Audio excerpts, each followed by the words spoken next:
Hello and welcome back to another How to Draw Like video. I'm Tam from howtodrawlike.com. In this video we're going to take a look at how to draw Persephone from Frankenweenie.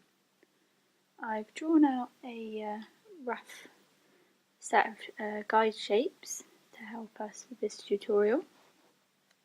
So over this end for the head we've got a narrow triangular shape, a bit like a cone. And on the top of that we've got a bit of a squashed ovular shape, and the body is made up of two circular shapes, a slightly bigger one at the front and then a smaller one at the back. We've got a small circle up here which is going to form the tail, and then I've blocked in a couple of half complete rectangles to give a rough idea where the legs are going to be positioned. So we'll start off by drawing the head. So Persephone has got quite a pointy shaped head. What it does is it starts off a bit curved where it joins the head,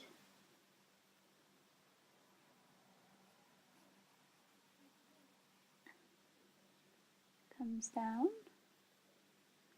and on the end we've got a bit of a rounded bobbly nose there, and then it curves back up round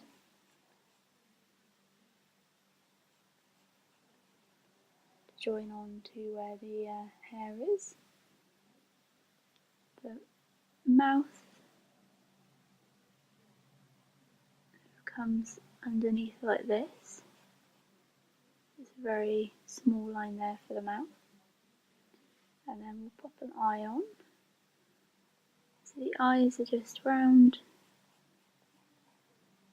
circles. They're not particularly big as far as eyes go for Tim Burton stuff. Put a pupil in there, and you can just about make out the other part of the eye on this side of the face here. Shape that so it comes into it a bit better. The pupil on the edge of that one. Put the eye there.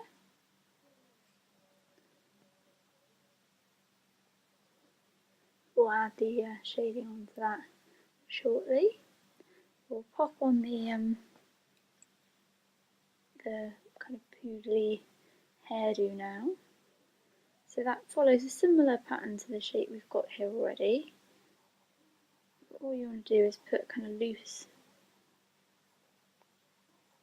feathery lines on to outline the shape of this. So that's going to help with the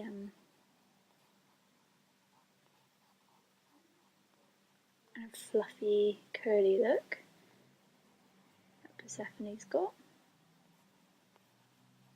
And this joins up here. So you see we've adapted the shape slightly. It's kind of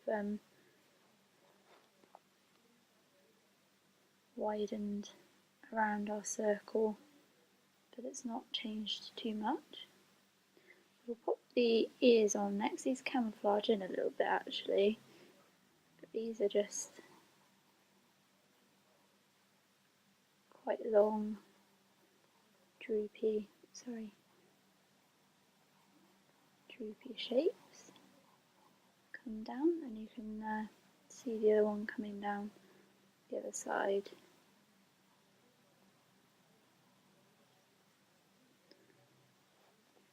The body again follows the same kind of pattern as the curly bit on the head. So we want a bit of a feathery line to this, so it's not a clean, sharp edge. Actually comes up a little bit shorter than what I've popped in for my guideline there. So we'll adjust that. So ignore this piece here. And the tummy comes up here. So we're going to pop in the lower end of the body. So that's the small circle. Now this is slightly out now, I'll move this forward so don't go by that too much.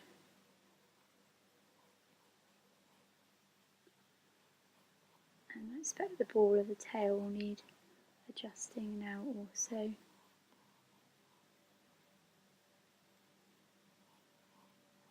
This actually comes round, so it joins up at the top of the body, so that needs tidying up there. It's all a little bit trial and error. So we'll pop the tail on next. That actually is still roughly correct where the guide circle for that is, so we're just going to put this feathery bobbly edge on again for that, and we'll join that onto the body. It's just a very narrow curved line. So Persephone is actually starting to take shape now. I've just noticed her eye is a little bit too close to the edge of the jawline there, so we're just going to extend this out and round a bit there. So that's rectified that. Next is the legs. So she's got very thin, effeminate legs. And these start at the front by the ear here.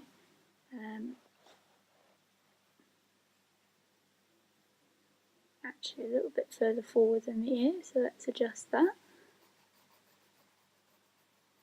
As you might be able to tell, this is my very first attempt at drawing Persephone, but hopefully it will turn out okay and the video will be helpful. So the legs come down,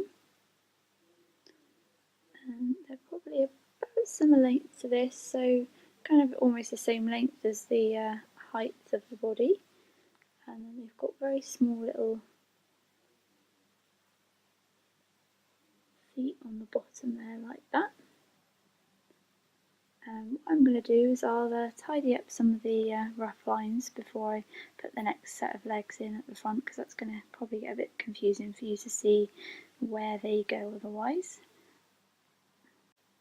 I'm hoping that's made things a bit clearer. So we'll pop the next leg in, and that sits just behind this one. You can see it coming out ever so slightly.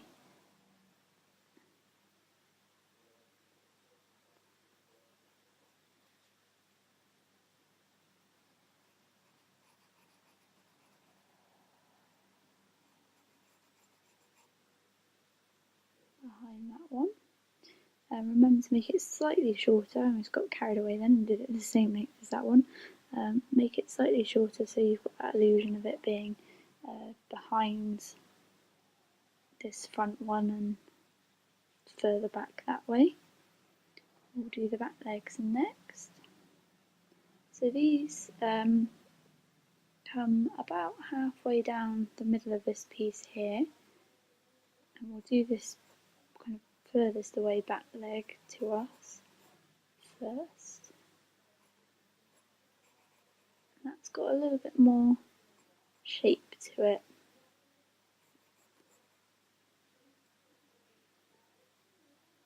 Again, this one needs to be about the same height as this one.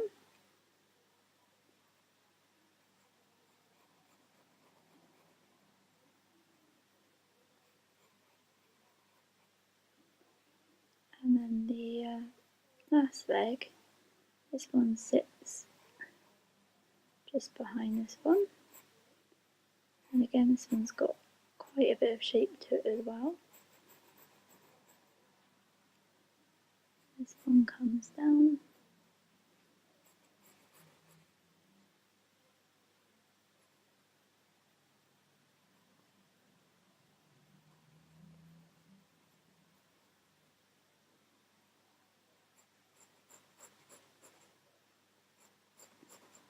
Send that one up a little bit.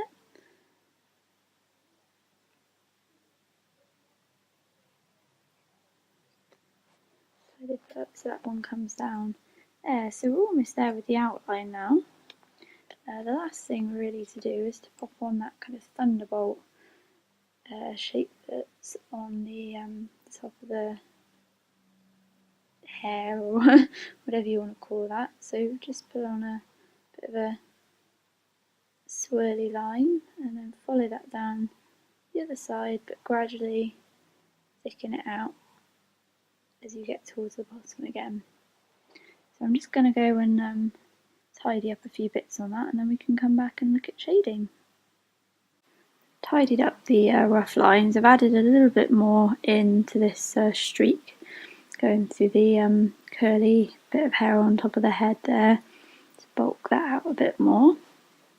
So we're going to look at shading now, and we'll start with the face. So to begin with, what we want to do is just darken a little bit around the eye here.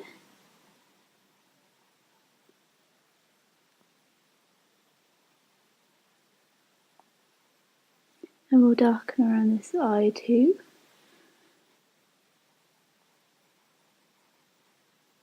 So a good idea is to darken up your eye outline of the eye to start off with, and then you can add a bit of a line in above the eye like that, and then shade around the eye gently until you come up to that line there. Just darken that slightly further so it doesn't get lost with our shading there. We've got a bit of a shadow that comes down the face slightly here.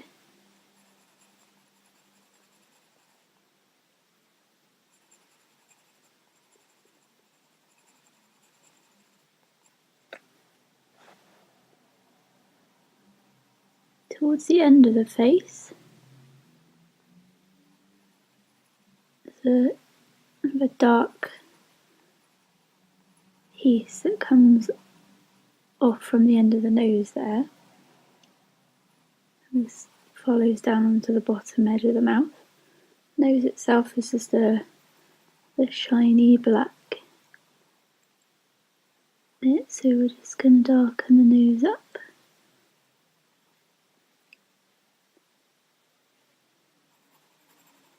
And we'll darken up a little bit around on the jaw there. So that's mostly the face. Shaded is quite quick and straightforward. The legs follow a fairly similar pattern in style of shade. So they're slightly darker along the front edge.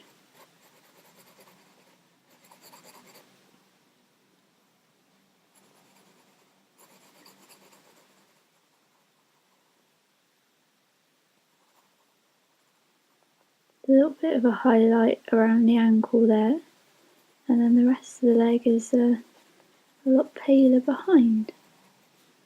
And the remaining legs all follow that kind of pattern, so I'm just going to shade those a second. Before I do, I'll just pop the bit of flesh that's under the belly there in. So this is mostly a kind of a pale grey. There is a little bit of darkness towards the edges where it meets the fur.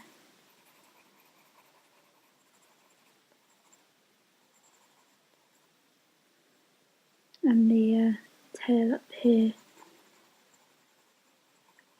It's got a bit of a highlight along the top and the bottom, but the middles are slightly paler. So I'll cut and I'll shade the legs in, and then we'll come back to look at doing the kind of the main body. Finish the shading on the legs, and as you can see here, I've popped a base grey layer on this back end, so I'm going to use this part here to show you how to go about shading all of the kind of the black curly furry bits. So how I've done this is I've just done little swirls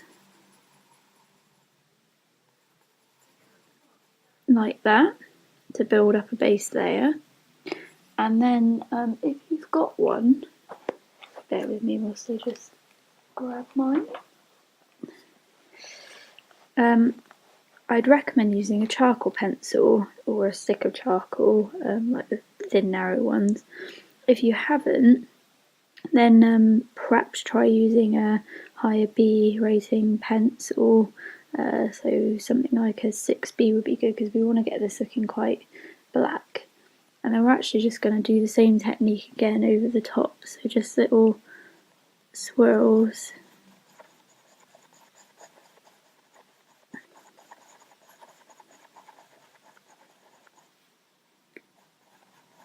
The reason why we put the pencil underneath first is because there isn't really a pure white background behind the fur. Just keep building that up and around.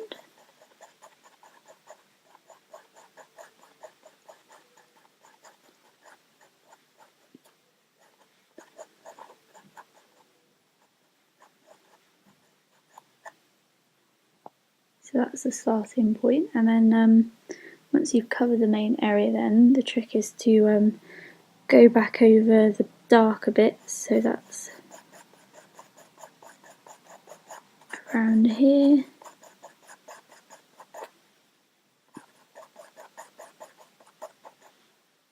And there's quite a dark bit over the top here.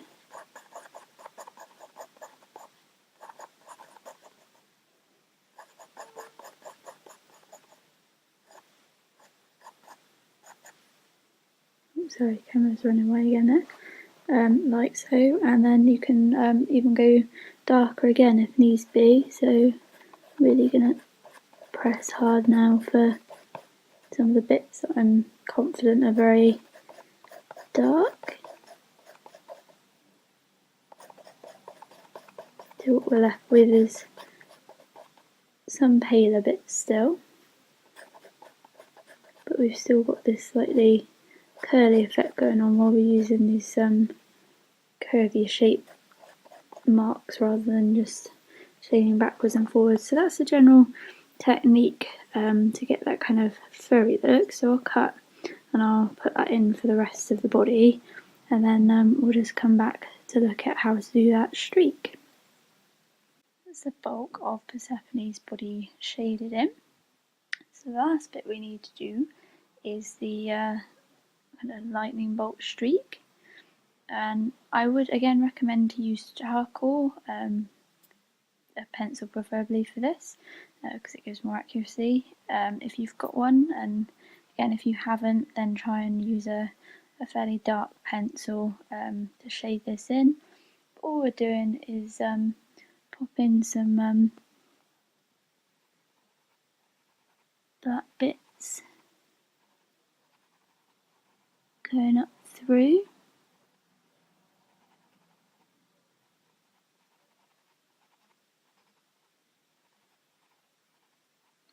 And then if you can, I don't know how successful this is going to be because this isn't the finest point at the end here, but you want to put some very small lines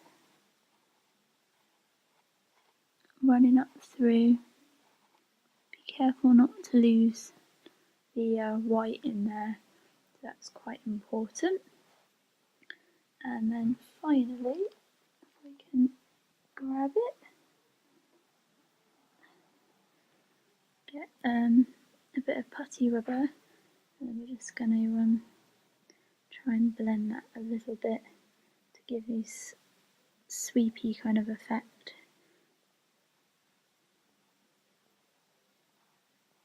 It just takes the edge off a little bit. Hopefully you can see the difference there.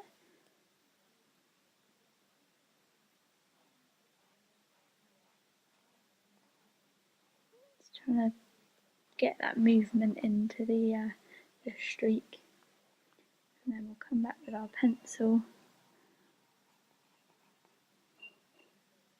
Just add a couple of lines back in again, but we don't want them to be as dark as the back.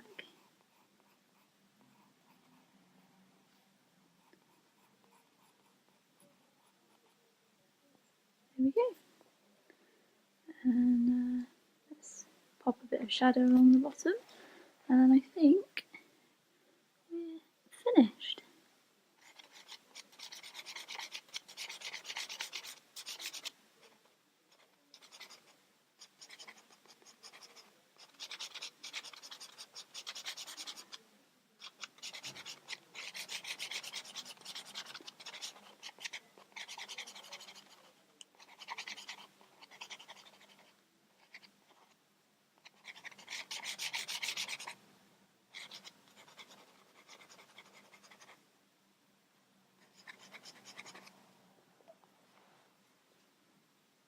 There we go. Persephone.